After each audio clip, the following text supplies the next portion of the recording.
went into war. You said of Israel, it's a crazy country. It's like a junkie. Every few years they go to war. They need their fix. They're lunatics. American Jews don't want to defend that. Yeah, Israel is carrying on in a lunatic fashion. I would like to ask you. And Hezbollah, who you went to meet? I would like to ask you, name me another country in the world. 2003, Israel was the cheerleaders for the war in Iraq. 2006, it went into war in Lebanon.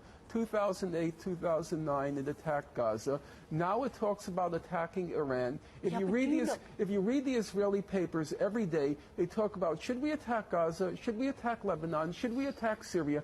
Name me another country in the world that falls into that category. Well, that's a lunatic state. Israel would point to a number of its neighbors and say exactly the same thing. No, you show me how many countries. How many countries has Iran planned to attack?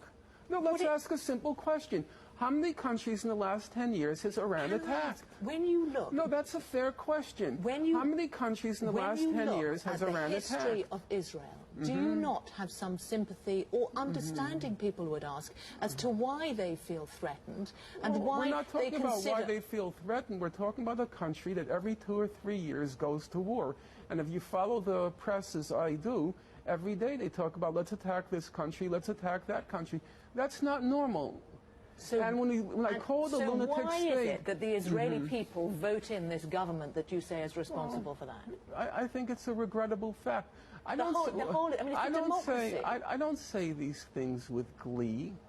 I'm not happy about that fact. As the American economist, the Nobel laureate Paul Krugman, put it in the New York Times last week, he said it's perfectly obvious Israel's headed towards national suicide. It's become a crazy state. And he says it's not good for Jews, it's not good for the world where Israel is headed. And yet it's still seen, of course, as the safe haven, the homeland for the Jews. Well, you have a right to live there, although you're banned. Right. Would you go back? I think that's a contradiction in terms, but we'll leave that aside. You said of Israel, it's a crazy country. It's like a junkie. Every few years they